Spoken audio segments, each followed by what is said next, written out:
Just want to get to that. Just 1 second. Okay.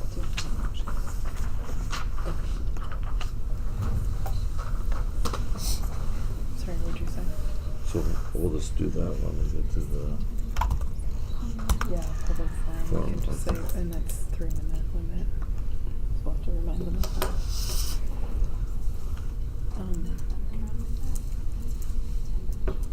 Is that in the?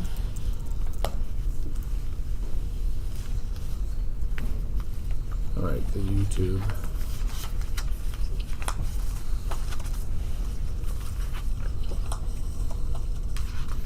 All right, YouTube's working. Do you want Jamie to read the thing that's in the board meeting?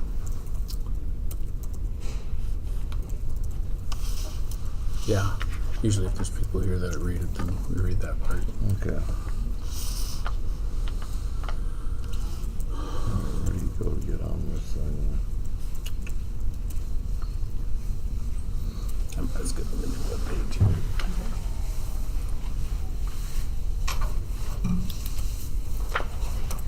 I tell Where you, with the new one, I don't go there that The much. agenda, wherever that is. If you What click is on the new symbol? tab, The what? click on the new tab. Oh. Desk on it. So maybe it's Sunday night. Feeling to have that done, I'm sure. And then can you type in Symbly? Symbol-y. Every year, something I've had to. There's stuff I have to tweak and flag. Good.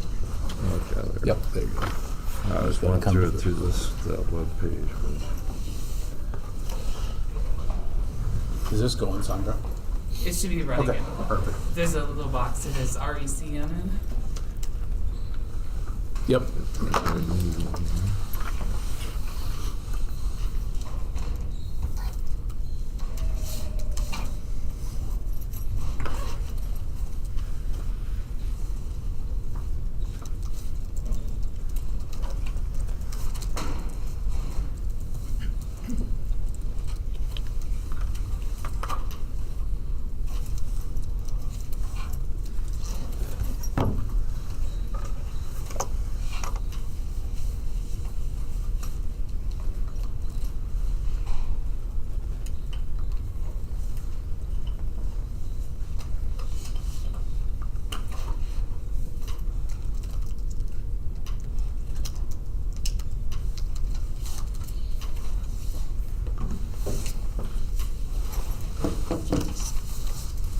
No, Arthur just started. If he's on his way. Jenny said she'd be a few, because Cohen had best go to 5 and she was going to pick him up and then come here after she dropped him off. And he said he was just dropping Dixon off, he said. Yeah.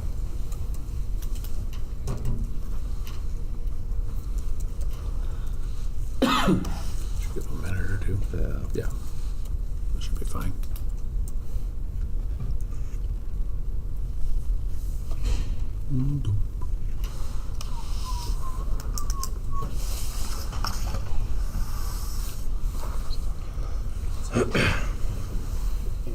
Perfect. Give this computer first thing. Shit, when he's over here about that. How you doing? Good, huh?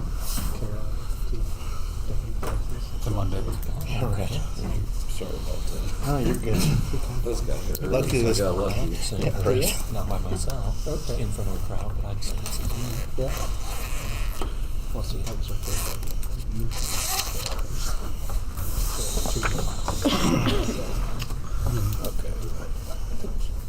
We start then. Or? Yeah. Okay, it's 5:01. We'll call the meeting, December 15th, school board meeting to order. Do I have approval as the agenda as presented? I'll make a motion to approve the agenda as presented. I'll second. Okay, so let's move in a second to approve the agenda.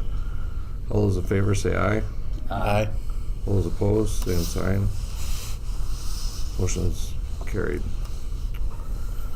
All right. So we'll read the 5 school board basics. here at Sibley Cheaton. Put students first. We'll have, just go around the room and read them as board members. Follow the law and your own policy. Respect the chain of command.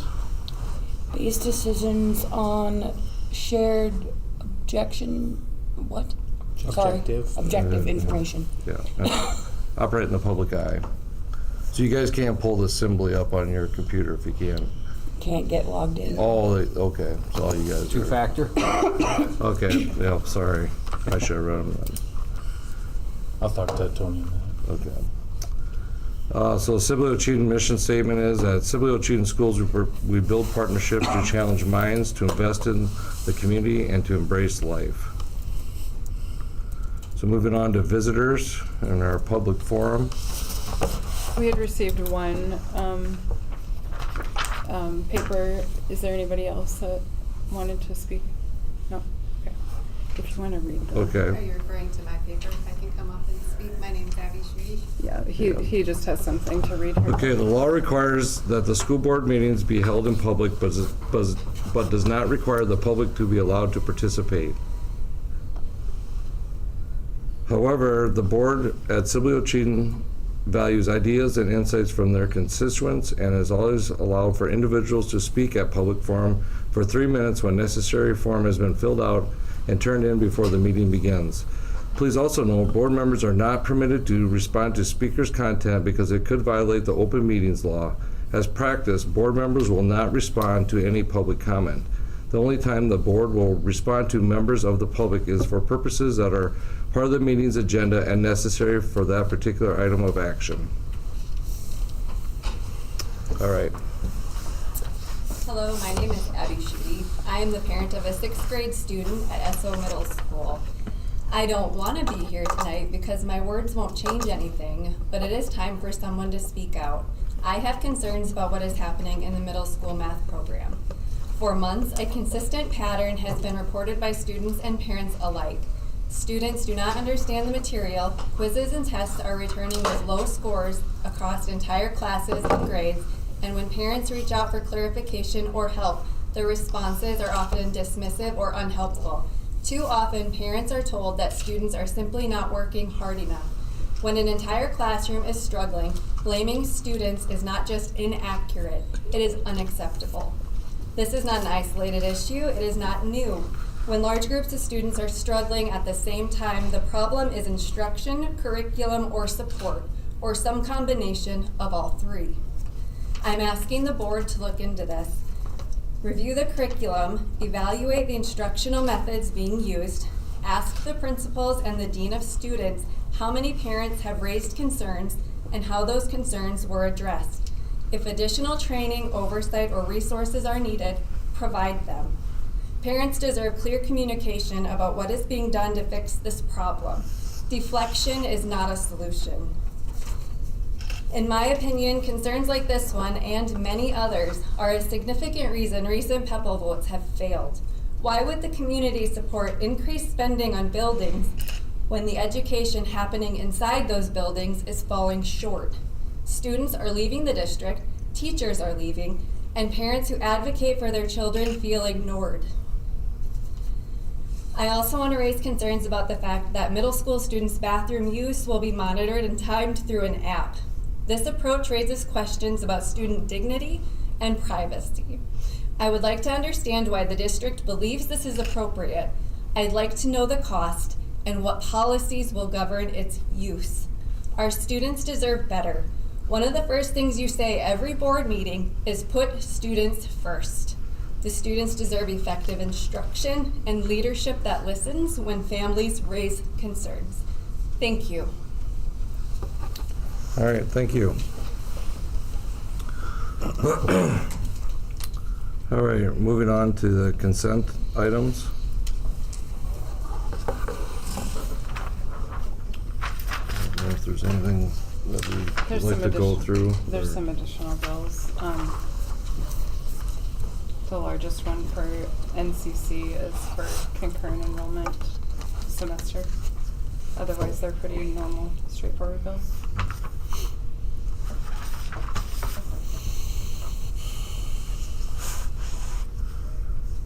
Okay, was there any questions that you guys had, anything you seen, or were that for Kendra or Stan? So on the concurrent enrollment, that's just kids taking college classes, or is that kids taking high school credits at NCC? No, it's college classes. It's college? Okay. Yes. Okay. It doesn't say they could, I mean, we'll call, Sometimes. Both are true. They earn a high school credit and college credit. Yep, that's it. yes, that's what I was trying to get Okay, at. I mean, gotcha. I was just curious, so. Yeah, whether they're getting college credit or getting credit at NCC for a high school, yeah, correct.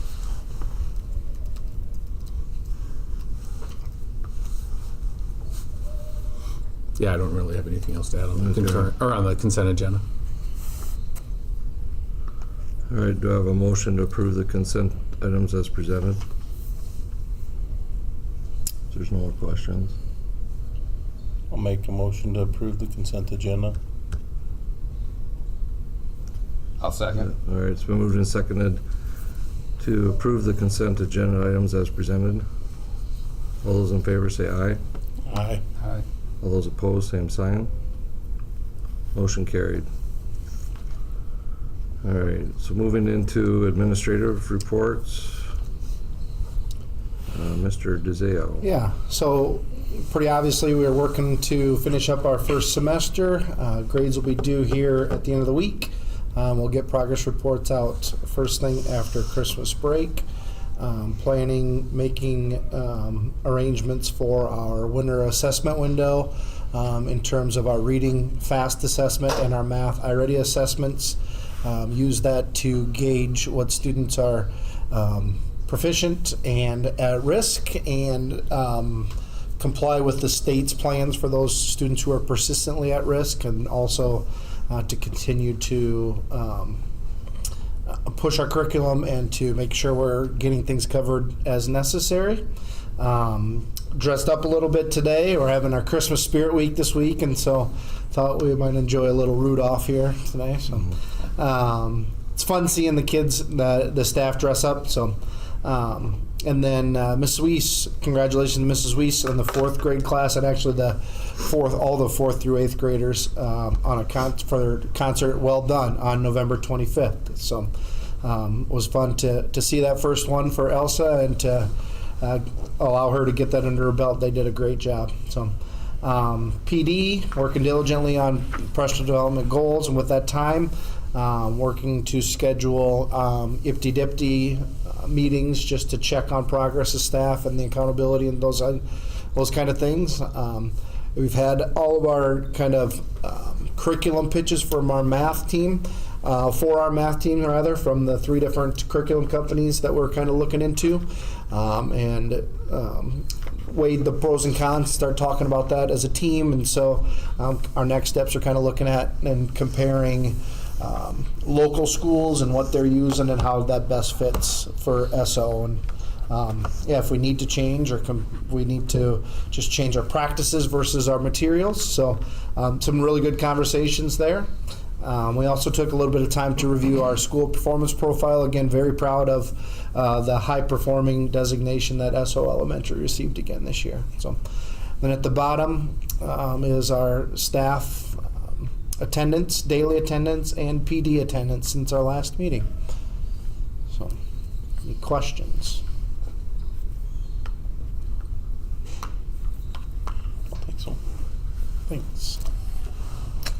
All right, Mr. Hertz. Some similar information. Last day of the semester is the 22nd. At the high school and middle school, we have some fun things planned. High school will have class competitions in the morning, and then we'll be showing a movie in the auditorium for our 9-12 students, and then middle school students attending a movie at Max Theaters. So yeah, some fun activities. Middle school's doing some dress-up days. The high school has finals this week, so that staff's input was, let's not do dress-up days, just a little bit more serious assessments up here and wanting kids to be focused on that. So activities are in full swing: wrestling, basketball, dance, cheer, all going on. Our fine arts department has had several concerts, another concert tonight. Magical dinner was last Saturday, so great to see our kids performing and having success. We've seen a lot of great things already this season, so excited for that opportunity our kids have to show what they've learned and their growth. So, yeah. Professional development wise, similar, focusing on our individual professional development plan goals. I'll meet with all of our teachers after break here for a mid-year check-in, see where they're progressing in their goals. I've met with our paras this past week. I wrapped up our final meeting there. Again, just checking in, expectations, goals, those kinds of things. We are just wrapping up some training with the AEA for our new instructors. Our new teachers went through a pretty intense training with the AEA. They came in, observed, led like an 8-part series on classroom management and curriculum structure, that kind of stuff. So that just wrapped up here. That Amy Benson from the AEA will come back second semester to do some more observations during that some time that we have scheduled with her. So that's part of our new teacher integration process. So good support for them. High school leadership team has been discussing different things. How to wrap up the semester was a big discussion. ISASP testing in the spring, that'll be mid-April. And then Minga training. So 5/12 we are looking at starting an app called Minga. It's a app for like pass system. So students that need to go to the office, nurse, bathroom, it's an electronic pass system. Excited about that opportunity. It just helps us keep track of where students are at, how much class time they're missing, and then that data is good for like conferences and stuff like that. So certainly if people have questions about Minga, I encourage them to reach out. I'd be happy to answer those. High school conference-wise, I didn't share this data last board meeting. High school, our attendance was 32%. So 30% of high school students or their parents attended a conference, at least one, which is up a little bit from previous years. Usually we're at that about 25% range. So I was happy with that. And then middle school was at 58%, which is about where they've been. So a little bit better attendance at high school and pretty consistent middle school. We're talking about potentially offering a meal at the spring conference, and I'm hoping that would help with high school conference attendance. So that's something we haven't tried. It's been suggested that we try that, and this year it just worked out that there was some additional funding to make that happen. So my staff attendance and professional development attendance is at the bottom. Any questions? So didn't we do something different, Casey, with the conferences where it's more of a la carte this year?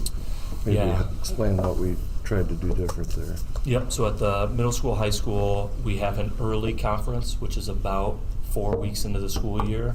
And then we have at the end of the quarter, which is that end of October, I think it was October 23rd this semester. So previously we had end of the quarter conferences 2 days kind of in a row. That's the elementary structure currently. Our concern was, well, if we wait until the end of the quarter with semester grades, a lot of high school and middle school students, high school students especially, are maybe too far within that semester class to reverse course and still earn credit. So trying to offer an earlier option to get those kids in and parents in that need earlier intervention. And I think that flexibility helped get more people in the door. We also encouraged people to come even if they hadn't scheduled conferences. We pushed that out a little bit more. And we went, instead of in the classrooms, we were in the commons. And I think that helped that structure. You could stop by, oh, this teacher's busy, that teacher's available, just a little bit more flexibility for families. So the spring conference, we're looking at that date split again, and early in the semester and at quarter conference, 1 day each. And we're looking at going unscheduled, so just walk in to see if that flexibility gets a better turnout than scheduled. So, yep. All right, any other questions for Casey? The Minga app? So that's the time tracking and everything. Is that something a lot of schools in the state are kind of going to for the students? Is that something the state is trying to go to, or is that just something SO is trying out? Nothing from the state push. There are schools that are trying it. So Harrisburg, Tony has a connection there and had heard about it from one of their principals. They had recommended it. And then I reached out to some school districts our size that are using it. Locally, no one's using Minga. There are some other options. We looked at Minga just because we had heard good things. The reasoning, concerned about kids being places that they're not supposed to be, unaccounted for. The transfer from one teacher to the next. This is a pretty seamless process. Kid submits a request to see so-and-so. The teacher on the receiving end has to approve that. The teacher in the classroom approves it, but it's just a window pops up for them to approve. So it's pretty seamless from the teacher's side of things. They're just clicking approve, but it's time-stamped. Both teachers give approval. To me, it's better tracking, better data on where students are. There's a lot of settings and adjustments, so if we are having issues with kids being places they're not supposed to be, we can put some restrictions on those passes, length of time, who is on a pass at the same time. We have had issues where students are planning to meet in bathrooms. If we find that out, then we can make sure that if one student is given a pass, that other student in that group, their pass is denied, those kinds of things. So yeah, it's just a monitoring tool really to help make sure students are in class and having success. Are we having a lot of issues with students not being in class that we need to utilize this? I kind of came in on the end of this, so I'm kind of like... No. Yeah, I would say it's a concern of mine, attendance-wise. That's a problem. Typically, the biggest things we see is kids asking to go somewhere and then they don't end up there, or using the bathroom but they're 20, Elsewhere. 30 minutes. I would say the bulk of our students, 80%, we don't have issues with. So for them, it's maybe not going to make much of a difference, but for our 20% who maybe are places they're not supposed to be at times, this should help us track that and then get a better handle on it. So they have to ask, or they have to use this app then to go to the restroom if they need to go to the restroom or something during the middle of class, correct? Am I just getting this right? That's all I'm asking. Yeah, yep. So it'd be similar to the current process. Student has to go to the bathroom. Hey, can I use the restroom? The teacher's response will be, yes, put in a pass. Then they just have to hit bathroom pass, select the teacher, submit, and then the teacher approves, and then they go. So the timing of that will be maybe an extra 10, 15 seconds to submit that. And then it's time stamped, and then when the students return, they end the pass. This is going to be another dumb question, but why don't we just utilize it for students that are struggling instead of everybody?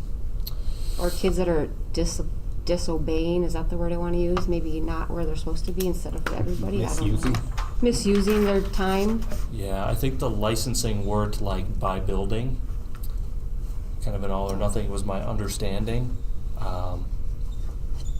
And procedurally in the classroom for teachers to know, okay, this is a student who has to use Minga, but this isn't.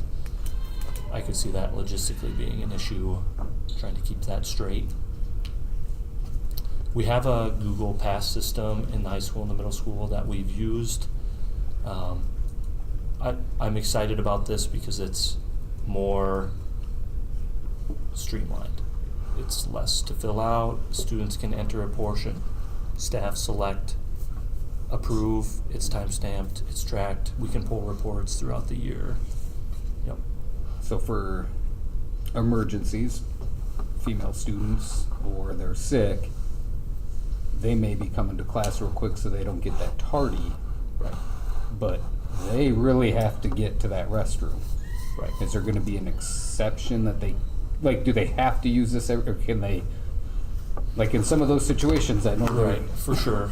Yep, and as we're talking through this as a staff, those are things that come up. The student that comes to class on time, puts their things down, and then asks to go to the bathroom. That's been one brought up, and that's a pretty common practice because most students, they're there, a couple minutes before the bell, they set down their stuff, they go to the bathroom, They're maybe on time or a minute or two late.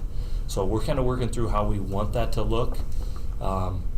There are a few different ways we could handle that, just not have that on the pass system at all.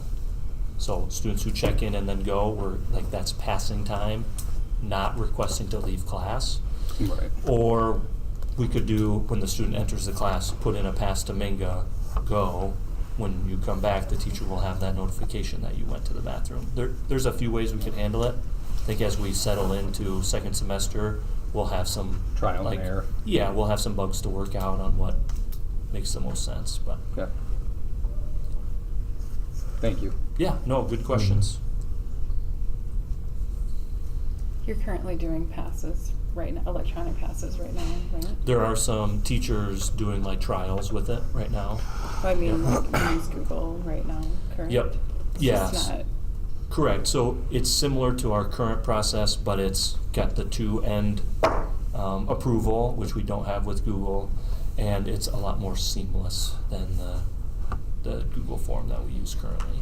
So if you have a teacher that happens to have free time and a kid needs to leave Success and go see that teacher, but she's working with somebody and she's open to having multiple students or but they're not looking at their computer, that kid is waiting then until that approval comes back. Right. Yep. So we wouldn't send them until you get approval on the other end. Same thing with like Office Pass, Nurse Pass. We'd want the nurse to approve on the other end, yep, I'm available, or counselor, yep, I'm available, before we send the student. Right now, the practice is, hey, can I see the counselor? Yes, they go. Counselor's not available. They have to come back to class. So there's some efficiencies there, but there's that drawback too, that if you don't see the pass come in or the request for a pass, yep, then potentially that student doesn't go then to that other classroom, right? Which, especially early on, that's something that as a staff we'll have to Okay. be mindful of. I just want to make, like, Success, making sure they get the best so that way it works. It's one I Right, just thought of yeah. it, so. And that would be a time teachers should be expecting passes to come in, because that is Right. when we want students going to get help. So Making sure it that could happen, but I would think, less than not. yeah, that is a time teachers should be looking for passes to be coming in. Okay. Does it track unaccepted passes? So this system would be all, you only go if it's approved. So if it's denied, I think it does track that you had a pass denied, Yep. but just that. There wouldn't be any other like time stamping. Well, I'm just curious, like if a bunch of students are requesting to go from Success, and you have a teacher that isn't accepting them, Sure, yep, we would is see that tracked? Like, okay, you had 10 requests and you only accepted Yep, 2. yep, I we mean, should that be is able to see tracked. that. That's my understanding. Good luck to you. Yeah, yep. Definitely staff has questions, I think legitimate questions on, is it necessary, kind of to your point of, yep, the vast majority of our kids are where they're supposed to be, doing what they're supposed to be doing. So, yeah, not trying to penalize them or staff. And that was why I said that, because Yeah. I know some kids are going to be like, what the heck have I done wrong? Why do I need to keep putting all these things in? Like, I'm where I'm supposed to be. Yep. Yeah, and I think once we get into it, students will find it's really about another 10 seconds of not that big of a deal. click bathroom, click teacher clicks accept, and they're out of the classroom. So it shouldn't restrict students that are doing what they're supposed to be doing. But yeah, all good questions and things we're working through with 512 staff to make sure we implement it with success, because it is a change. Do you have some teachers that are currently piloting it? Yep. And And their feedback's been really positive. okay. Yep, really quick for students to fill out passes, minimal disruption to what they're doing, And the good data. And the students have you asked the students how they're liking it? I haven't, teachers have, and No complaints? no complaints have been shared with me. Okay. But, yeah, the little bit of data that we have so far has been good.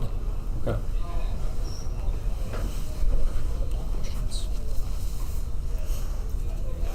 I'm done. That's all right. All right, anything else for Casey? All right, well, thanks, Casey. Yep. All right, Mr. DeZeo. Yeah, for my report, like always talking about some of the things I'm working on, the 3 goals, and I'm not going to read through everything, and some of the stuff we'll be discussing in later, portions of the meeting and so forth. Kind of with the second 2 goals, a fair amount of time has just been spent on preparations as we talk about budgeting and getting those things ready and for the spring, middle of winter here, whatever you want to call that. Things that we've talked about, answering questions like when we approved the early retirement package and things like that. Line item budget work, Kendra's put a lot of work into that, and I have put not nearly the same amount of time she has, so I'm appreciative of that, but we've been trying to wrap that up for the year.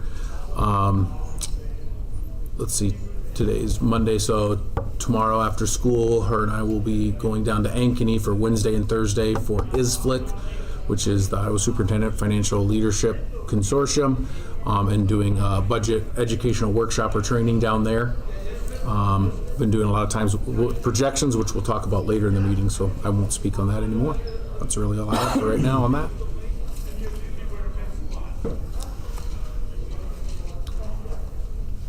All right, any questions for Mr. DeZeo? Okay, moving on to board committees. Really, we haven't met. You guys just met for the first time last month, obviously, are here for 1 month. Finance, eventually here we'll get started in talking about that and planning for negotiation and contracts and budget planning for next year. Policy had sent some things out virtually that we're just reviewing as part of our review cycle tonight. And those policies, there's nothing major with those changes, so really nothing to add there.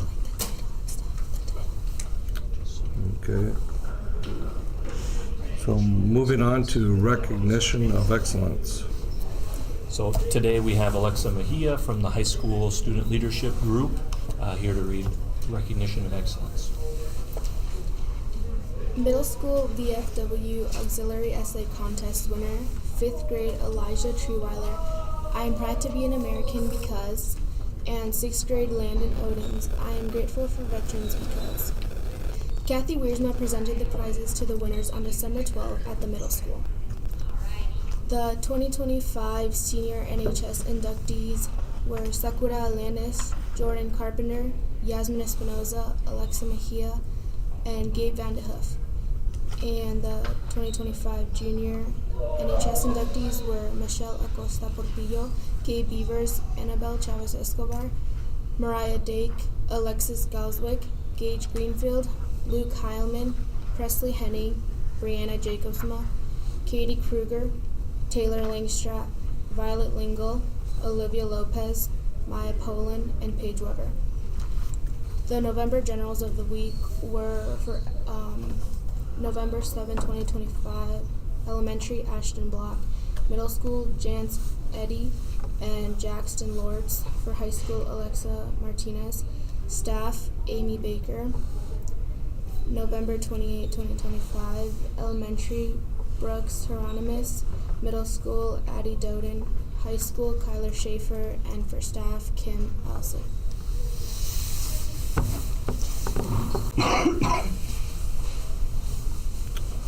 Okay, moving on to discussion items. All right, for our curriculum leaders, tonight we're going to have on CTE, which is Career Technical Education, and our lead, and that is Mr. Vermeer. So, you are up.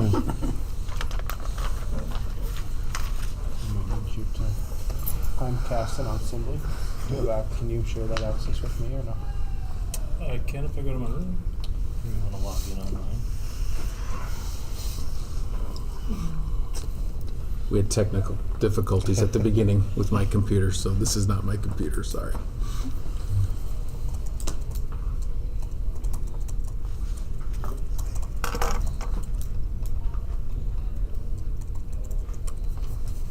This is part of the education process too, because sometimes this doesn't work and you gotta go with the flow. And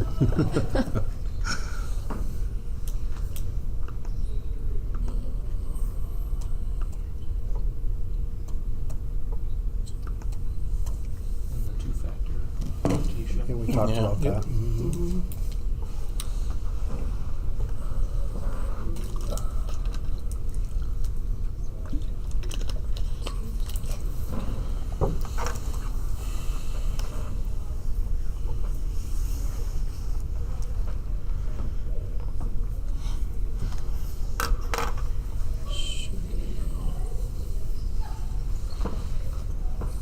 There we go. There you go.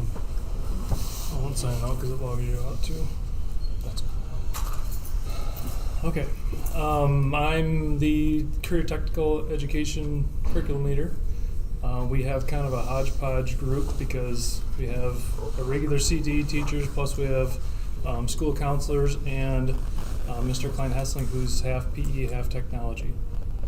So we really kind of are on our own islands, but we're as one group as a part of being a part of a group. So those are the people that are involved with our group, as I just mentioned. CTE is primarily, if you talk to anybody at any school, it's family consumer science, industrial tech, business, technology, consumer science, industrial tech, and health sciences. We have these four. The other ones, we don't have those strands as a part of our program just because of availability and having to hire other instructors.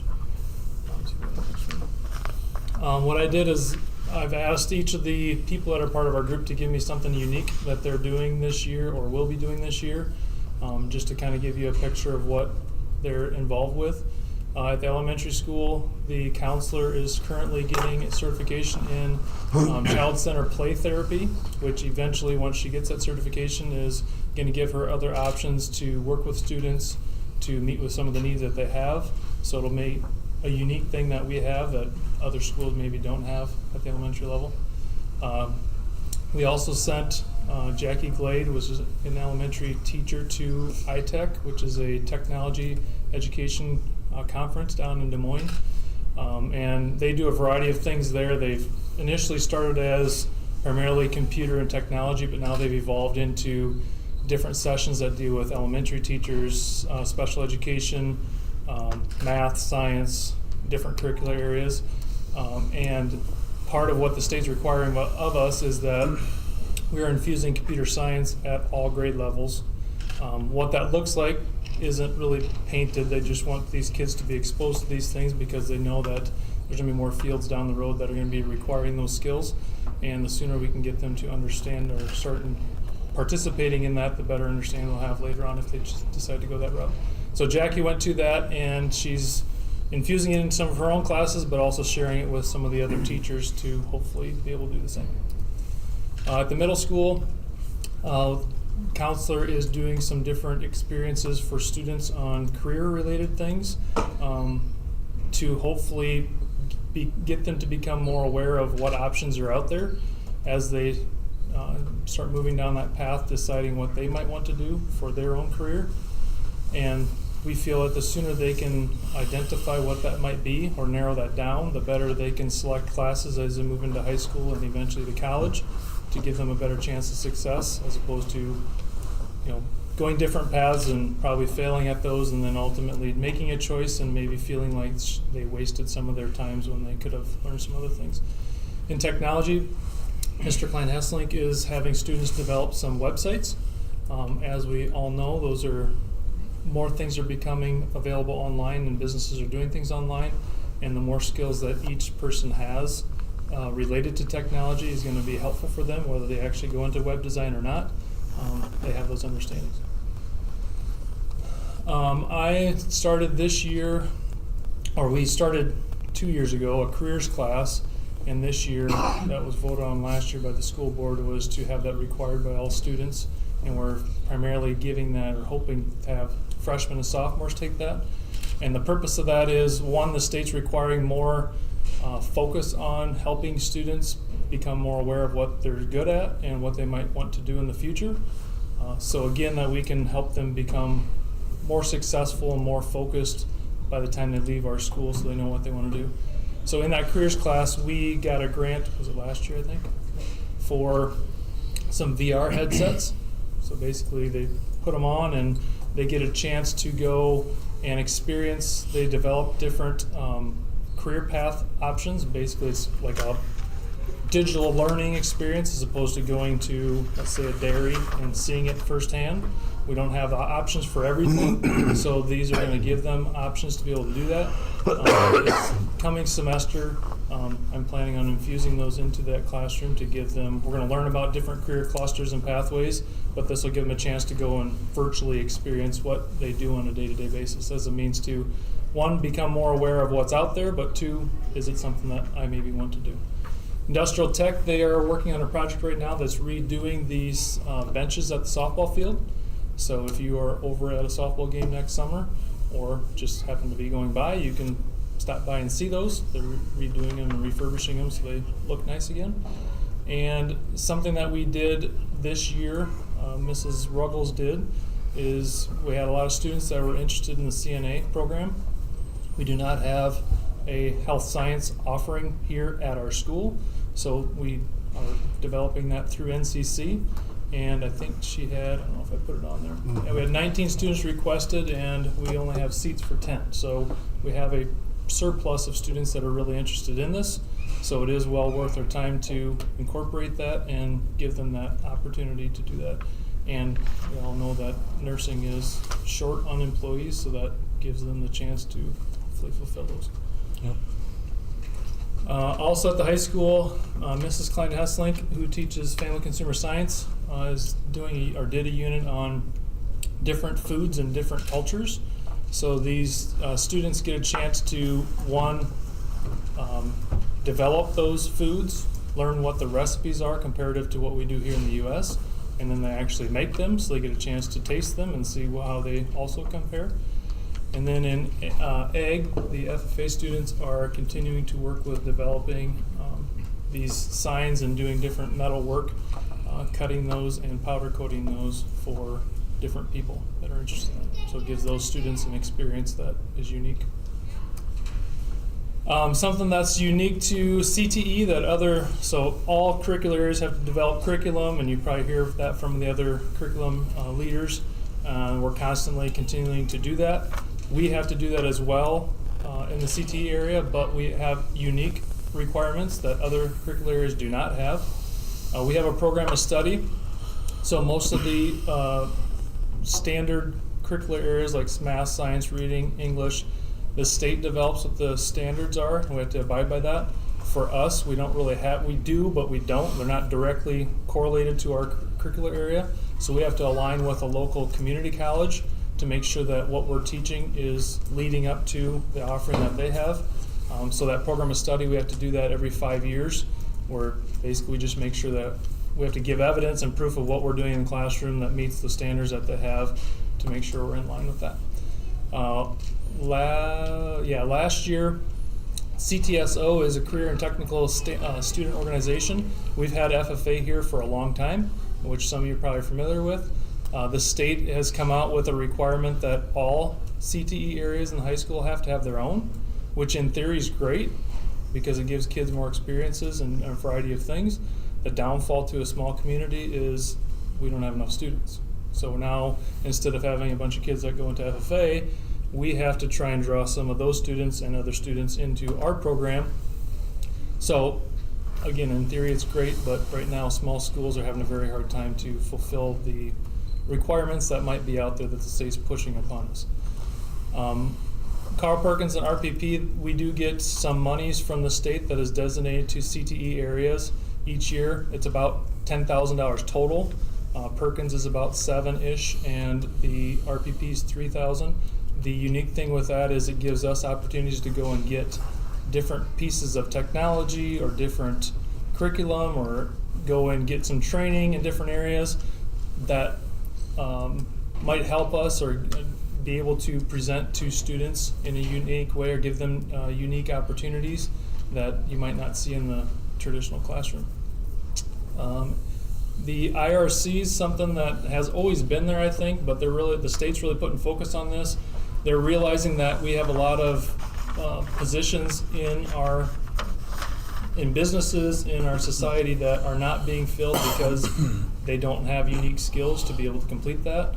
So they're giving opportunities to schools through grants that we can apply for to get additional monies for training, to pay for licensing, to help kids take tests that they might have to be able to be certified in that. We applied for that last year. Unfortunately, we fell just short. because actually we were on the second round of it. They didn't have enough people that applied for it, so we applied for it. And of course, everybody else did the same, and we were just a couple notches short of. So we're hoping to do that again this year, but that is something that's out there that each of our CTE areas can apply for and try and get.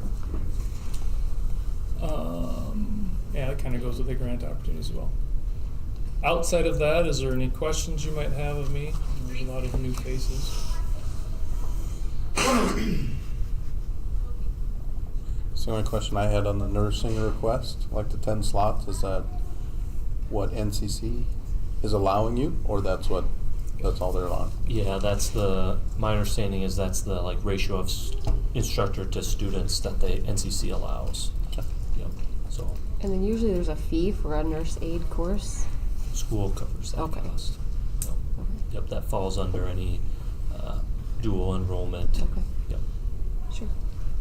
Yeah, when they're taking it, when it's offered through the school, because Correct. Right, through the school. if they would take it In the on their summer. own or on their, you know what I mean? Right. Yeah.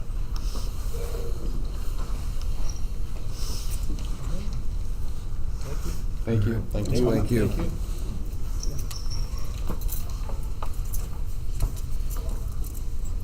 Computer. Levy expirations. All right, we'll move on to review levy So expiration. this is just kind of a reminder, and I think it's a good reminder when we have a lot of new faces on the board here and some of the levies that are in place and when they expire and what they do. So we usually review these in December. So we have something called the instructional support levy, which as we go on you'll learn more about, but that right now is currently for us authorized until fiscal year 2029, so that would be the 28-29 school year. The board approved PEPL, or the Fiscal Plan and Equipment Levy. That's something done annually. I believe we do that in, I'm going off memory here, it's either January or February, where we approve that annually ahead of the budget process. That's that 33-cent portion of that. The voted PEPL, which we've had a lot of discussions on in the last year and a half, 2 years, has a 10-year duration, and it is authorized until FY26, which is the current year that we are in, the 25-26 school year, which we'll have more discussions on here later tonight again. And then the SAVE, that used to be something that was continually authorized and funded, but right now it is funded through fiscal year 2050. So unless there's changes, that's a little ways out there. So those are our main levies that we use in our funding formula. Okay, any questions on that? All right, moving on to 2-minute board policy finance moment. Discussions, I think we got to do C first, Oh, right? sorry. No, you're right. Yeah. So, with the voted PEPL, we don't have to discuss what we're doing it or anything, but in order to do that, and I apologize, I was going to bring up another tab, but we had some technical difficulties before the computer, and I broke my own computer, so I'm using someone else's here. So I'm not logged in, so I can't pull that up. But the special election date, so that's where I'm doing this from memory because I had it on my other computer, I believe is either March 3 or March 4, right in there, if I remember right. That is the last time this year that we can bring the voted PEPL up for a vote. In order to do so, we have to have a date, and you have to have it not more than a certain number of days ahead of the election, but not less than another certain number of days. And so the window for that is December 17, which is why we couldn't do that tonight, through January, I believe 15. Did I put it on? No, it is on there. I didn't even read. Through the 15th, and we have to have it turned in by the 16th. So sometime between there, the 17th to the 15th, we need to have a special board meeting, and then the only agenda item we'll have would be the discussion of voted PEPL, whether or not to put it on the ballot in the March date, and then the rate that we would put that at. It would be similar if you'd look back, and for Jenny and Jamie, that we did like on September 17 or something, 18. We had that special board meeting that after. It'd be the same thing. We'd have to do that again for the March one. I would recommend whenever we'd set that for, that'd be the only agenda item really for the special board meeting, and then we could do a work session afterwards on some financial training update, a financial work session, just to go over some stuff a little more in depth. That would be my suggestion, and we could follow some IASB stuff and get some credit for it as well. So really what we're just looking at is setting a date to put that on, and then we would advertise and publish it ahead of time, and then the time too. I mean, we can go 5:30, but I know the last one it worked for us, and I'm not suggesting this time, I'm giving an example. We went at 4 or 4:30, 4? Was it 4? Just because the event's going on that night, that's what it worked out for us. So somewhere between the 17th of December and the 15th of January is when we would set that, and then I would do a work session that night as well. So I am open to ideas. Some of the things we have tonight, I'll give some suggestions on. I don't really have a suggestion for a date on this one, Is there other than times maybe that you- not December 25 or. I don't know if there's times you're gone too, like gone doing something. I know, well, obviously I'm gone this week tomorrow night went work, Wednesday, and wouldn't have been enough notice anyway, but Wednesday, Thursday. And then at the beginning of January, I'm for the most part at nights open, so. My initial thought was it might be hard to get done before the end of December, just because this is, next week. Not that we can do a board meeting next week. I have no problem with that. I'm just saying next week, Monday's already the 22nd, and then we're into Christmas break. But if that works best for us, great. So probably sometime the week of that 5th or the beginning of the week of the 12th. Do Wednesdays work? For me, they do. That's often in the past when a lot of our work sessions have been, just because There's no less event. school events? Yes. Like Wednesday the 7th works for me. I mean, the sports events and like my work schedule. I don't know. I wouldn't be gone that week, the 5th through the, What the heck, Jamie? Of January. yeah, the 5th through the. We're gonna have it turned in the 15th, 15th. We have to have it done by the 5th, done by the 15th. Done by the 15th, turn in on the 16th. and we have to turn it in on the 16th. Yep. Friday The the 14th would be, The 14th would work. What time are you thinking on the 14th? I have a negotiations meeting at work that day at like 4, 5. I don't know how long that goes either. I'm open to whatever. Well, what time are you thinking, Arthur? it doesn't matter to me. Or would December 29th or 30th work? There's probably no activities that week, is there? If everybody's around, or What day? There is. 29th or 30th? There's no activities that week, no. That Monday or Tuesday?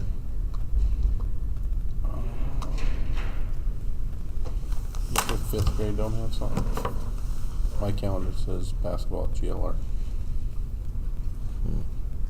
I don't have that on there. Monday, I think would be okay. The 29th? Does that work for you? Yeah. Dan? I can make that work. That work for That's you, almost Scott? too easy. There. 29th? Yeah. What time? Whatever. I'm free all day. 5:30. Yeah. 5:30. Yep. That's fine. Work for you, Tom? Denise? Okay. So December 29th, 5:30 p.m. Okay.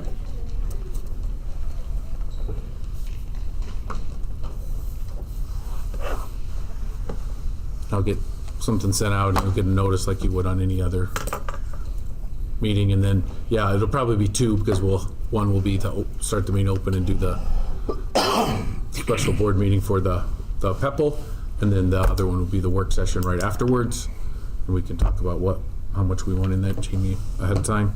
And then on the PEPL one, what we'll discuss that night would be, we know we only have one option for a date to vote on, so it'd be whether or not we want to bring that up for a vote and what the rate would be, really, are the two main things, right?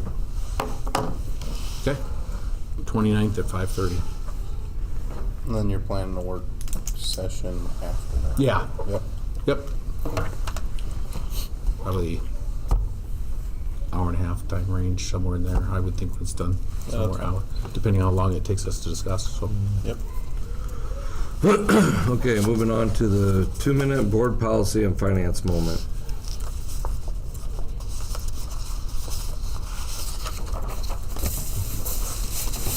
So this is an attachment as well, but, did I get enough for it? Oh, I must have an extra, okay.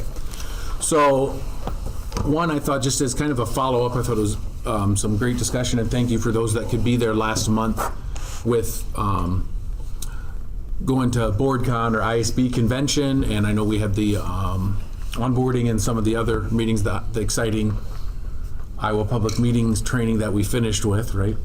Say the little tongue-in-cheek, but thank you for coming along with that. And some of the great discussions that happened. So I just put this on here kind of as a follow-up reminder, talking about learning together. I'm not going to go through this in depth, but it kind of is a follow-up to that training. And it talks about knowing your policies and embracing your role. And then it kind of just is a guideline or a good follow-up for you guys as board members, as new board members, when addressing concerns and some steps there. You know, if you remember some of the scenarios that they went through that night, afternoon, whatever you want to call that, at the onboarding, and then just talking about, you know, you don't want to put yourself in a position to promise things and so forth. So it just as a good reminder, listen for understanding, encourage people to start at the lowest level of concern, tell them to follow, and yourself to follow the chain of communication, take opportunities to reinforce the confidence in the staff, and then ask for time to think if you don't know the answer. Those are all just good strategies when individually addressed. So I really didn't have anything to add to that. I just thought it'd be a good reminder and things that we can talk about moving forward. I did want to talk about this a little bit, just as we'll do a finance training. This in itself, we could go through this in detail, and this might be good to have when we come back. And we could spend an hour and a half on this, but I just wanted to highlight a few things. I put this on here as an attachment as well. But if you start on, let's start on this side, the bar graphs. Yep. I won't go through everything, but we talked about this a little bit last month, and I did a presentation. You know, we said our general fund is funded through a cost per pupil, so that's what I highlighted. That's 7988. Okay, and I won't explain the full bar graphs beneath that there, but that's roughly for this current fiscal year, FY26, what you get per student. And then I put in pink state supplemental assistance. We had talked about that. That's the additional funding that the legislature gives us in the spring. That's SSA. So if they say 2%, it would mean 2% of that 7,988. The good thing about what I'm presenting tonight, if I'm giving you test anxiety or anything, there won't be a test afterwards, so you don't have to worry about that, right? Just looking for learning here. I highlighted up above too, because sometimes people being aware, but like local property taxes, and we'll talk about our levy rates and so forth when we're in board meetings, but really overall, most of that is formula driven, right? Set by the state in the formula. We don't really locally have a lot of control. It's not like we can say, you know what, we need a lot more money. Let's just jack up our rate $2 and then we'll get all this money. And that's not how it works. We can't do that. There's only limited things, which even as a board or a district, that we have control of. And what I put in orange there, and which we'll talk about as we move forward, but focus on spending authority more than the fund balances. That's the big thing we're going to talk about is, and I'm going to talk about next year, is our funding authority or our unspent balance. That's one of the big things in school finance, and it's a really foreign concept if you're not used to that, but it is different. And so I highlighted that in green on the bottom there. Spending authority is the limit of your general fund, it says, for districts, but it's not the amount of cash you have on hand. That's different. It's the amount of authority what you're allowed to spend.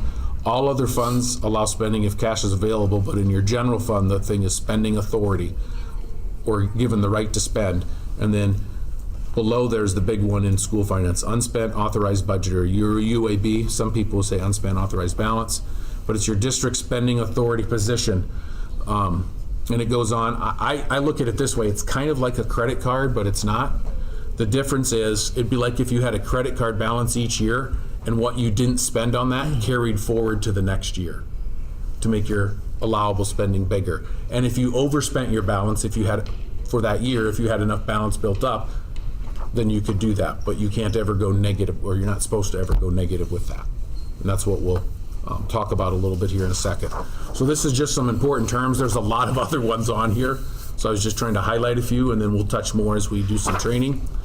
On the back, they call this the, it's a spaghettigram, but the financial spaghettigram. There's some funds that we don't utilize, but I thought this is really useful. As an example, the general fund. Well, where do we get our funds in the general fund? Well, a good portion of it comes from state aid, right? That's paid through income taxes, but we have a good portion of it come through in that orange arm, property taxes, and then some through some federal funds.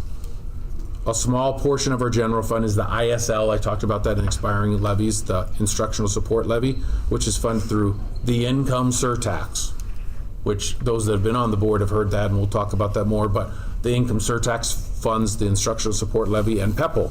You'll see that income surtax on the side. Its two arms go down to that. So PEPAL, how is that funded? Well, income surtax and property taxes. So you can kind of look. Another common one, student activities fund. So we call it our activity account, okay? I think some people don't understand this, but how do we have money in our activities account, which funds and, pays for all our athletics and choir, band, things like that? Well, the primary funding sources are your gates and admissions. So that's why we charge at events. Any fundraising we do, you're like, what fundraising? Well, like an example, when the boosters fundraise and they give donations, a lot of times we use those donations in the activity account. That's what I would call as fundraising. And that's a big piece to keep that afloat. They help us, I think they annually give us a dollar amount each year to help pay for our uniforms, because we pay for that out of there. And then any student fees that would be charged are collected. And you'll notice no state aid pays for the activity account. So, not that I want to go through this any more than that, but just to highlight a few things. We've looked at this before. This one's updated for the current fiscal year with some dollar amounts and stuff. So a lot on here to hold on to. You won't get in trouble if you lose it or anything. I'm not saying that, but just kind of a learning piece, because there's a lot to know when you're first stepping in with school finance. So any questions from that?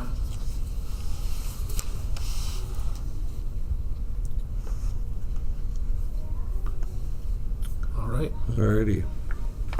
Okay, thanks, Dan. 5-year financial projections. So Kent's running that for me because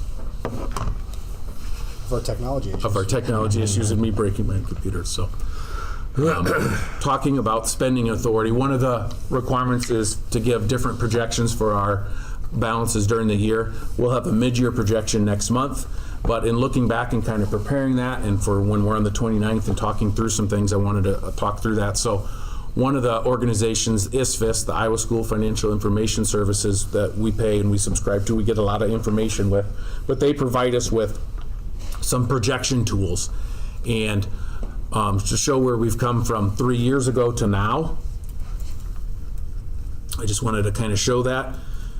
So one of their main functions, ISFIS, is to provide a 5-year projection tool specifically focused on our UAB, what we were just talking about, our unspent balance. Now, one of the hard things is as I use this tool during the year, we continually modify or update it. And so sometimes the projections in the fall, I'm like, oh, do you remember in the fall 2 years ago what that was looked like? And we didn't have that, but I had saved a screenshot of it. So if you remember, for those that were here, maybe you're aware, maybe you weren't, 2 years ago we were just talking about, without any, the thing with projections is they assume there's going to be no other changes. So they're going to assume you have the same amount of staff, you don't have any staff retiring, you don't have any staff that are leaving, that you don't fill those positions. All the same supplies costs are going to be there and increase, right? So that's what this assumption is making. This is from 2 years ago, but we had some conversations that at that time, with nothing else and with some projected enrollment changes, unspent authorized budget, that's the big thing to look at. 2 years ago we were talking, when we got to FY 28, which then seemed like a long time ago, and right now that is not as far away as it used to be, that was our year. That number in parentheses is not good. We were going to be 1.5 million in unspent balance. okay? Generally, when that happens, you appear before something called the School Budget Review Committee, and that's not a good thing, okay? And so we had talked about, yes, that's concerning, but thankfully, with prior choices from prior admin going back to the last time we had this as a real struggle, they built up a balance that we have some time to make some educated guesses over the long haul to do this without having to do anything rash, okay? So this was 2 years ago, okay? So kind of remember the big year, FY28, we're going to be 1.6 in the hole, but even for the current year, we were going to only be at about 2.1 million. FY26, that's our current year. That was their projection then, okay? Well, looking back, what are some of the things that have happened? We've had some teachers resign, retire. We've intentionally not filled all those as we've had discussions at the board table. Sometimes not always easy decisions. We've done that through going at like the middle school from 3 to 2 sections. We haven't filled every single elementary position, but we have a section of a grade of 2 sections down there, doing those type of things, okay? Goes back to last year. This was our first projection. At that time, we were looking and projecting, and we had done better than we had projected the year before, and now we're accounting into some of those staffing changes. This was a model where I was projecting moving forward when Kendra and I were working on it, losing 10 students a year. Well, you can look at just by making some of those changes from one year to the next, what that did to some of our projections. And you can see now, FY28 isn't the year where we fall off the cliff. A little over a year ago, it moved that back to FY30 and it wasn't nearly as drastic, right? So that curve's kind of flattening out. We did another projection about a year ago. What would happen if because enrollment's really hard to project. What would happen if our enrollment stayed the same? And just from staying the same, that made us not even fall off the cliff in 5 years, okay? So you can see just over kind of the long haul how those things change. So we go from 2 years ago, FY26, we were projected to have about in excess of $2.1 million in unspent authority.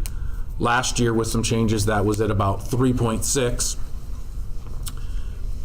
Here's with some differing enrollment, about the same. This is our most recent projection.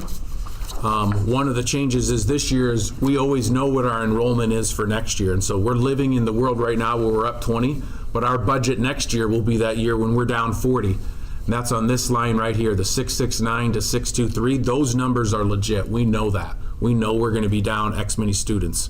Those roughly 44 students, 46 students right in there. After that, what will happen? Hard telling. So we just kind of ran some projections of being down 15 in a year. We could even out, we couldn't. We could have more, we could have less, who knows? We just did that to use that as a raw number. Well, if you look at the top, right up here, our projections right now at the end of FY26 is going to finish at about 4.1, almost 4.2 million in unspent authority. 2 years ago, that was going to be 2.1, okay? That's just from some of the changes we made the last handful of years, not filling, being a little more judicious in buying some of our supplies, things like that, and allowing us additional time to make those choices. So as we do that in a measured way, we can keep kind of pushing that timeline out. And you'll see now, under this projection with going down even the 40 next year, we're really not hitting that cliff, and we're just barely going over it in the year 2030 or the FY 2030. We'll go in the hole about 70 grand and then considerably more the year after. So my point with all this is, yes, that's there, but really we've been having a lot of discussions internally and with a lot of other schools. This does not look a lot different than a lot of other schools our size right now. Most schools are saying right now they're 4 or 5 years out, they're going to have to make some choices. That's just the reality of the enrollment in the state. When we were doing an update on this the other day, that I was on a webinar, and I think Kendra was in on that one too. I think the estimate was 90% of the districts in the state this year are down in enrollment. Yeah, 90% roughly. I think in the area, almost every, not all, but almost every public school is down in enrollment when you consider Northwest Iowa. So just pointing out that yes, we have some things to address, and that number might vary from school to school, but all schools are having similar conversations. And you got to remember, this projection model right here is assuming moving forward, no changes in staffing, right? I don't know what they'll be, but I'm just saying it's making no changes. So as we start making those informed decisions down the road, and not filling some, not filling some other positions, that kind of changes the trajectory of things in there. And we'll have a better idea of where we'll end up this year. Not definite, but a better idea next month, because we'll have closed the first 6 months of this year.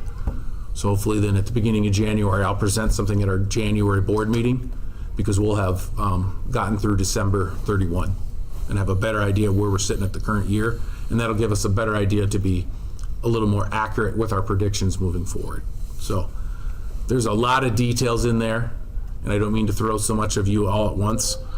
I was going to always say, if you're doing School Finance 101, focus on UAB.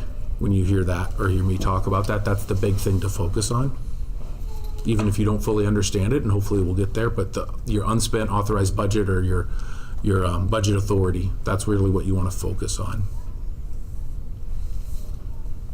Okay, that was a lot of me talking. Can I answer any questions?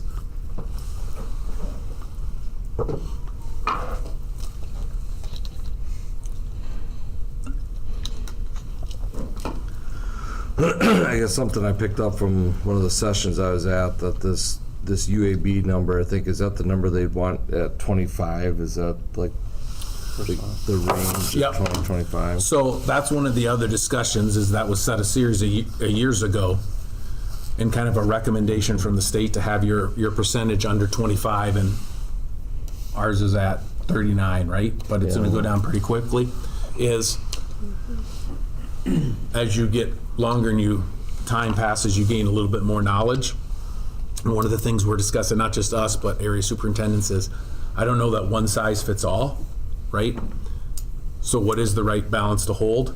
It's good for us the next few years, that'll be spent down, but where is a good, and I don't have the answer, that's something Kendra and I have talked about several times, to give to you guys as a recommendation. What is a good percentage to have to try and keep at a level amount? Does that make sense? Right? Because there's definitely a number that you don't want to have such a small number that you're riding the line every year, and then when you have a year like this where we're down 46 students and we go to next year, we're riding that line so close that boom, now we're, you know what I mean? You want to have enough cushion. Yeah, I was trying to think of a different word than cushion, but I can't. You want to have enough cushions so that you can, balance. Allowances. Yeah, maybe that's a better allowance in there. You can ride that out, but what's too much as well, right? You don't want to sit on that as too much, and so just trying to ride that line. I don't have an answer to that, but it's something we've discussed as well too, because I think ISB, some of those institutions 10 years ago had a standard percentage, and now everyone's kind of thinking, things change over time. Well, what's right for Des Moines to carry as a balance looks a lot, as a percentage, looks a lot different than Sibley Cheatham or Sioux City, right? Different size schools, or even an MOC versus Sibley Cheatham or Little Rock, right? Just different sizes, so trying to figure that out. Yeah, I think the best thing he said is one size doesn't fit all, right? Because one of the sessions I was at, the school got in trouble, and they were really, at that 20-25%, and all of a sudden they had a little decline in enrollment, and it went really, really fast, and they're at a $2 million shortfall for the budget. And so it was kind of interesting to listen to how they, maneuvered around that. So yeah, depending on your size, that can go down quickly if you're not staying on top of it. Yep. All right. All right, moving on to old business. So we had tabled this last month, and there he is. I asked Greg to be here. So I'll try and summarize. Some of these quotes are the exact same ones as last month that I added on here. We got some items from New Tech. We got some from Bryan County Implement, and then we got some updated ones from C&B, kind of following what you guys had asked for. So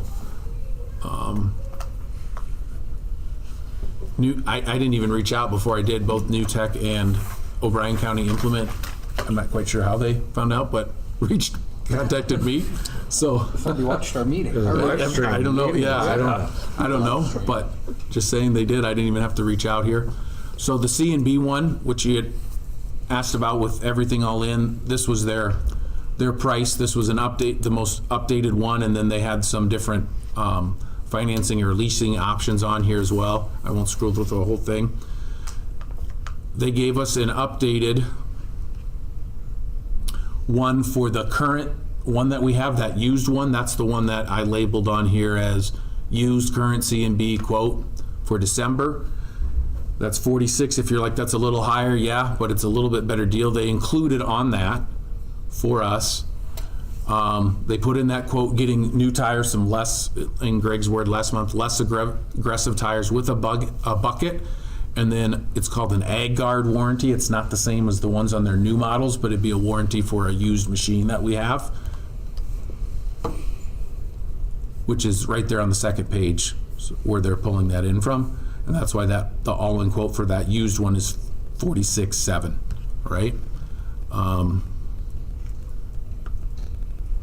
I think that kind of summarizes everything we talked through since last month, right, Greg? Yes. So, questions on anything with that?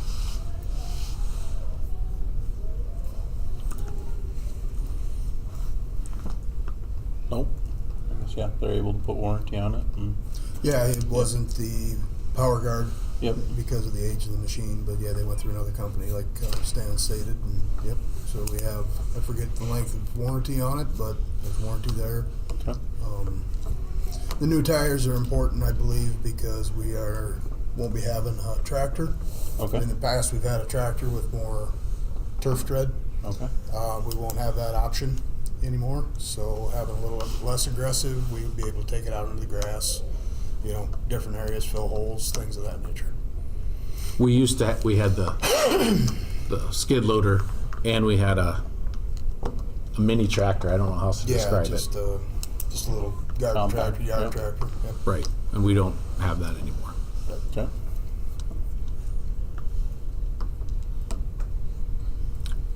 Other questions that you guys have?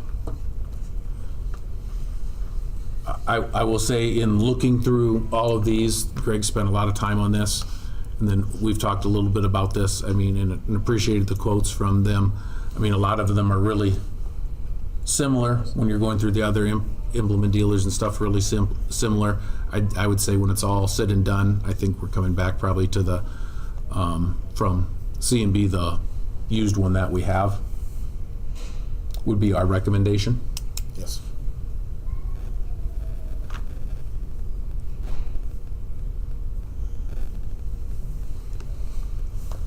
Anything else that we can answer for you guys?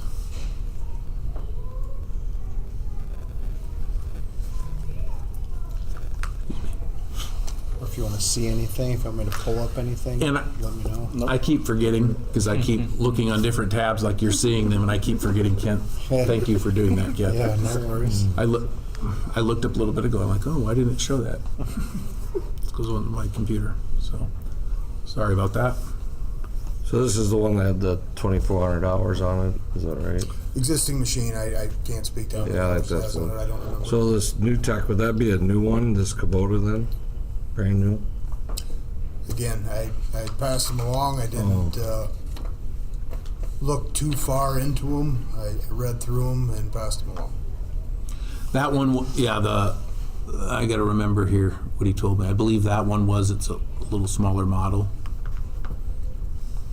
And there's some incentives tied in, yes.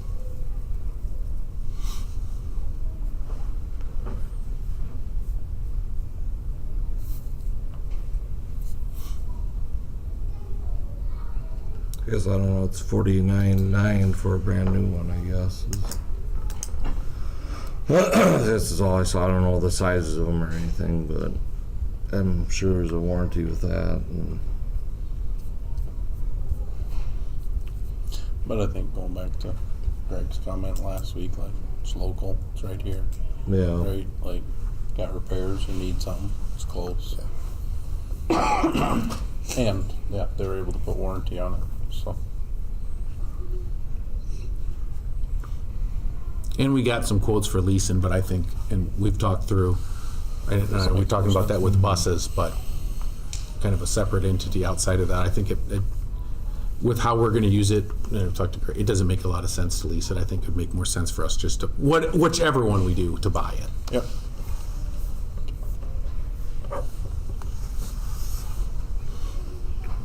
And like Greg said, hopefully this one, with the amount we use it, we're gonna buy it, but he's like, I'm hoping this. Well, I mean, the amount of hours we use it, if we stay on oil changes and take care of things, I mean, it's gonna last a long time. Yep. Well, I was just laughing. I think your comment was, this will be here longer than I will be. So that's like, so. Anything else that we can answer for you guys?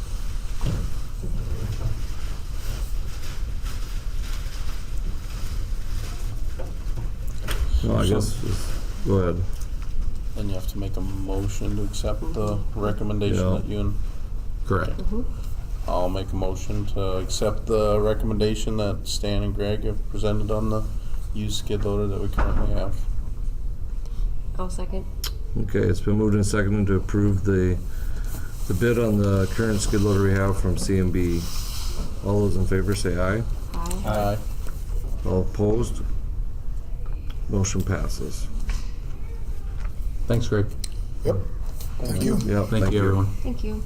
All right, moving on to new business. Consider approval of SBRC applications. So the SBRC is the School Budget Review Committee, and that was the committee I just told you we don't want to appear in front of for the wrong reasons, but they do a lot of other things in terms of school finance. And so one of the things, according to Iowa code, is if different scenarios are met with your budget and enrollment, you can request and get some additional authority, that authority we were just talking about, for the current year. And so there's specific reasons, and it talks about this, and so we have to have the wording just written like this in our agenda, and then the minutes, and then if you would approve that, we move it on. So we have two situations which we apply for this year. So A.1 is the district's administration is authorized to submit a request to the School Budget Review Committee for a modified supplemental amount, or they'll call it MSA, for $42,676 for open enrolled students who are not included in the district's previous year's certified count. So those that are newly, because funding always lags a year, so it literally means that. So we're just recommending the motion as read there, and then we get that authority for the budget year.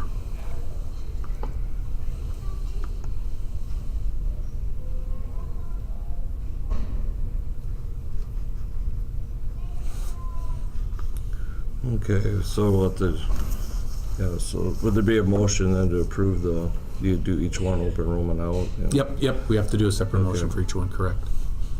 I motion for the district's administration for the authorized submit request to the school budget review committee for the amount listed in the minutes on open enrollment out. All right, is there a second? 1 second. All right, so it's been moved and seconded to approve the open enrollment out. Is there any discussion? All right, all those in favor say aye. Aye. All those opposed, same sign. Motion carried. Okay, and the second part of that we qualify is, it's called EL, or English learners, English language learners beyond 5 years. The district's admin is authorized to submit a request to the School Budget Review Committee for a MSA, or modified supplemental amount, of $16,775 related for English language learning students who exceeded their 5 years and are included in our fall 2025 certified enrollment. So typically they try and they want to say you want to have a student in EL for 5 years and then exit. Well, sometimes when you have students that arrive after kindergarten but have no or very limited previous English language learning, they still might need some additional help after 5 years. So then you can request some additional funding for that.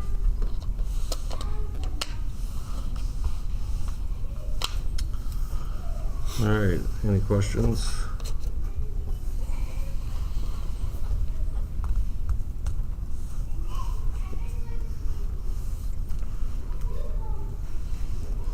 I'll motion to approve the EL instruction beyond 5 years for the listed amount. All right. I second. Second.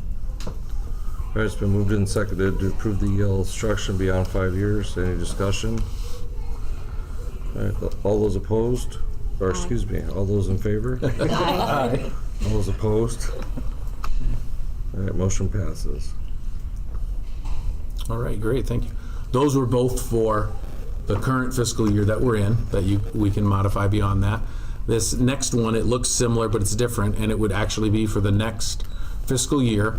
And so one of the other things that we have, it's ARDO, but it stands for the At-Risk and Dropout Prevention. And we have to approve that plan in the spending. We have local decision on that within some guidelines. So we do that each September. So that plan has been submitted and approved by the state.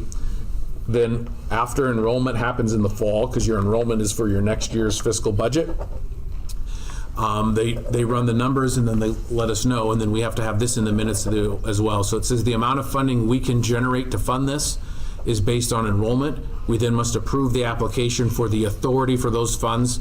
For the next fiscal year, we get the authority and the dollars with that. And that comes through property taxes, and that's something approved annually. And then on the bottom, it shows the calculations that they get from that. And then our recommendation is, you would say to approve the at-risk modified supplemental amount application in the amount of $249,066.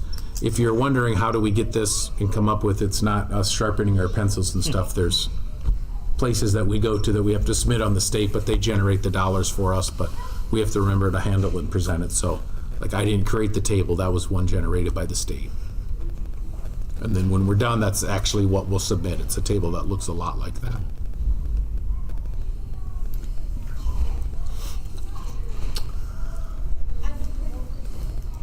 Questions? All right.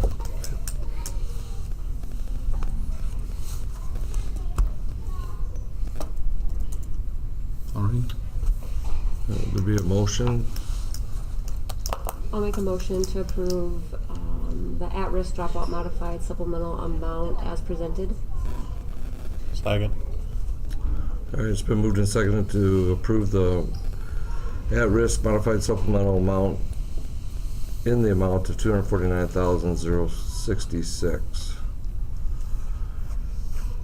All right, all those in favor? Aye. Aye. All those opposed?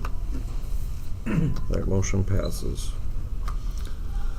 So this next one, we'd have previously approved doing the work and letting EDA, they're gonna run this to replace the middle school ERVs, okay? And we'll move forward with, we'll ask for bids and plans and things like that.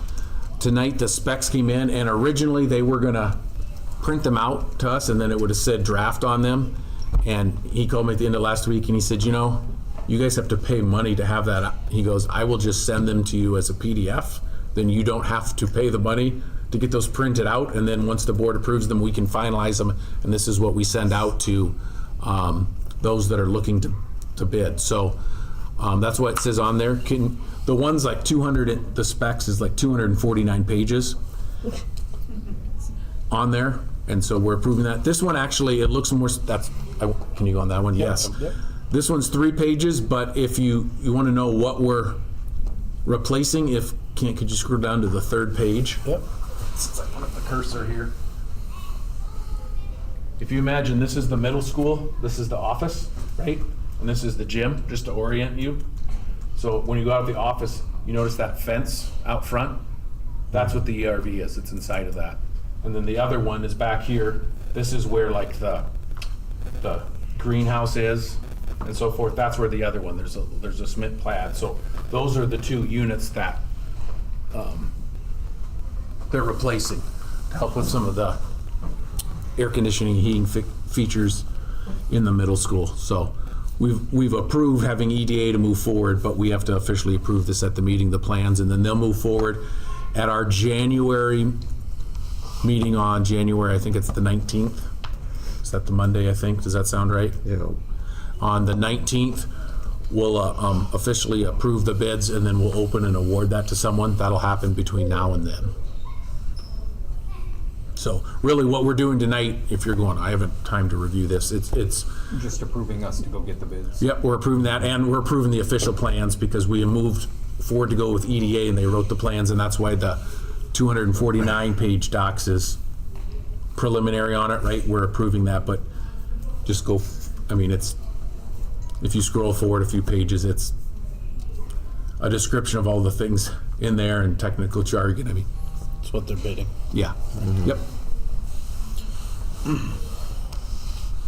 So, any other questions that I can, or any questions at all that I can answer on that? How old were those units? They will be in their 16th, no, 20, yeah, 16th year. I think they were 2009, I believe.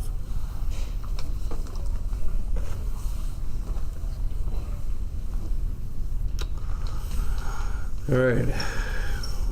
Any other questions? All right, would I have a motion? I'll make a motion to approve the middle school ERB spec plans as presented.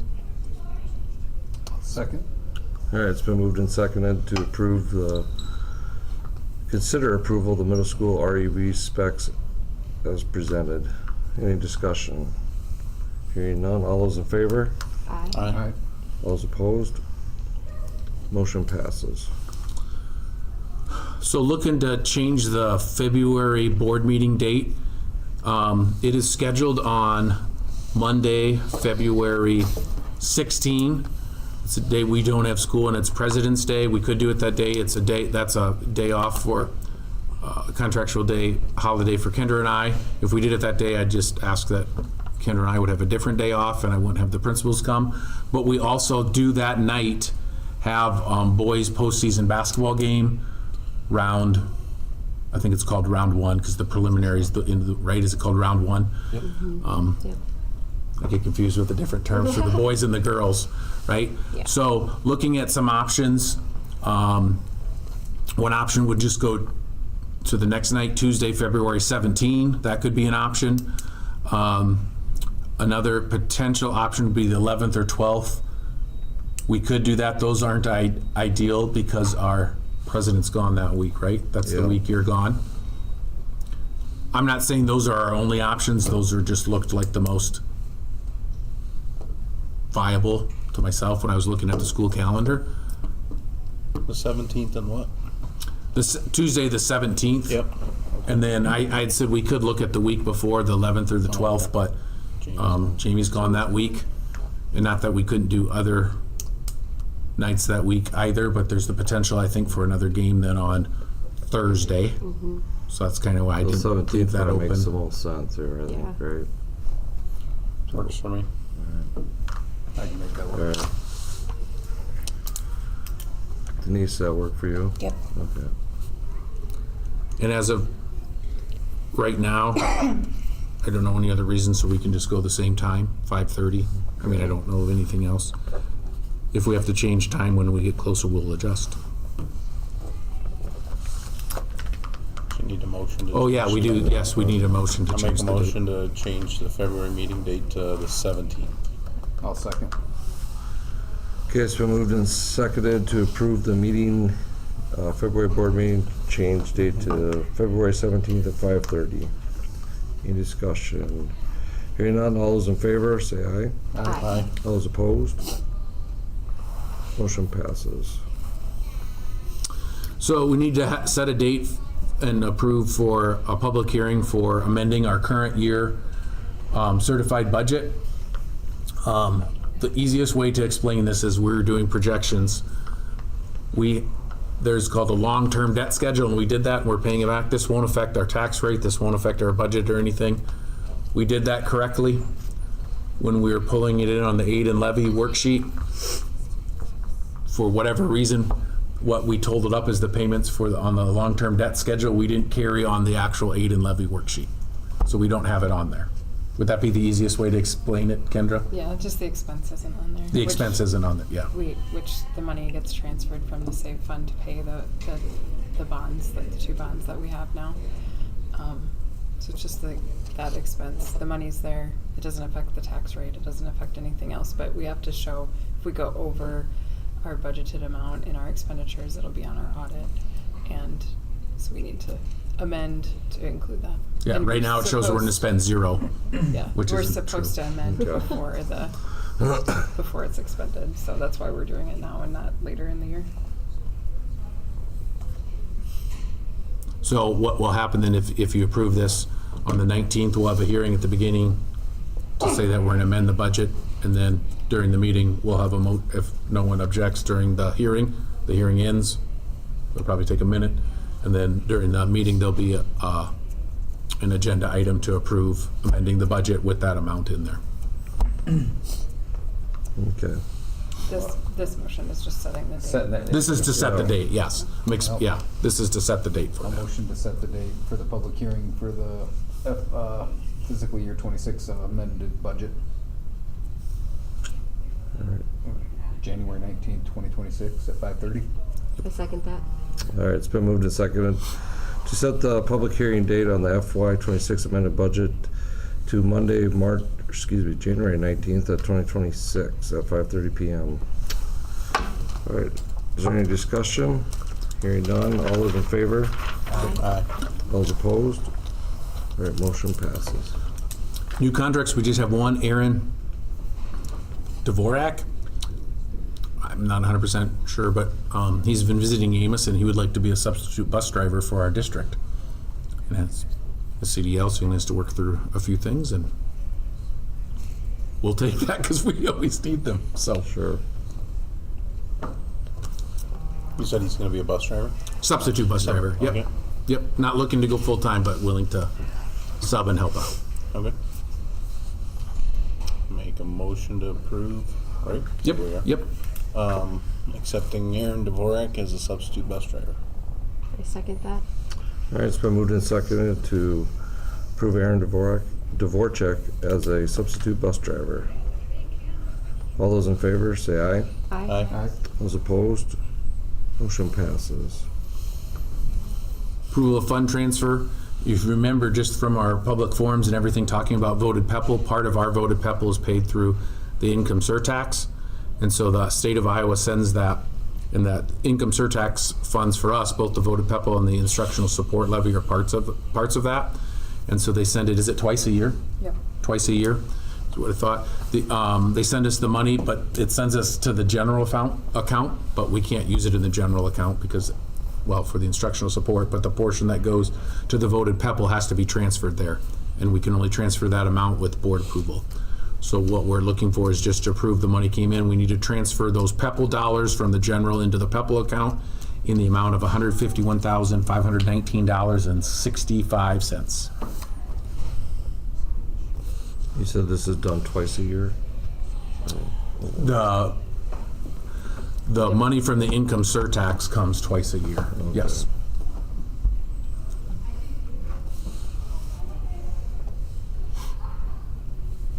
I'll make a motion to consider the approval of the fund transfer as presented tonight. I'll second. Okay, so it's been moved and seconded to approve the fund transfer in the amount of $151,519.65. Any discussion? Hearing none, all those in favor? Aye. All those opposed? Motion passes. So we're in the review series for 7, 8, and 900 policies. We had the 7 and 800 done. The 9 was the ones left, and I had emailed those out to Denise and Tom. Really, there were minimal changes, but we have to update them. So in the consent items, the ones that didn't have changes other than the dates were there. These are the ones with changes. Most of them, literally, we didn't have the box on the bottom that said, some of them that said it was a mandatory. Right there, we didn't have the box. And on this particular one, when ISB sent the sample policy like 5 years ago, you had to pick one option or the other. We've had option 1 in our policy the whole time. Why wasn't the red part deleted? I have no idea. And why it wasn't, I don't know. But the rest, they're minor changes like that. Would you, Denise or Tom, agree? Yeah, they're all They're nothing big. There's nothing big, yep. But they do have a word changed or anything like, but really for like right there, We just didn't have the wording, this is a mandatory policy, because that's one of the ones that is. So that's really what most of the changes are, something like that. So. Yeah, and I looked over these, so I'll make a motion to approve the changes as presented to the policies. I think we have to Each read one. that motion on the bottom there. Yeah, we're in Okay, quotes. I got it. Yep. Can you see that better? He's just jumped, I can jump. I recommend that we approve the first reading and waive the second reading of these policies. It is recommended to make the following motion. I make a motion to approve the first reading and skip the second reading of the following policies: 903.01, 903.02, 903.03, 903.04, 903.05, 904.01, 905.01, and 905.02. I second that. Okay, so it's been moved and seconded to approve the first reading, skip the reading of the policies. Any discussion? Hearing none, all those in favor, say aye. Aye. All those opposed? Motion passes. All right, so the next item then is closed session for superintendent mid-year evaluation. You can disconnect. Thank you. Do you want me to make a motion? Make a motion? We should get everyone out here Okay. first, though. Oh, Yes. okay. And I was going to shut off the stream. Okay.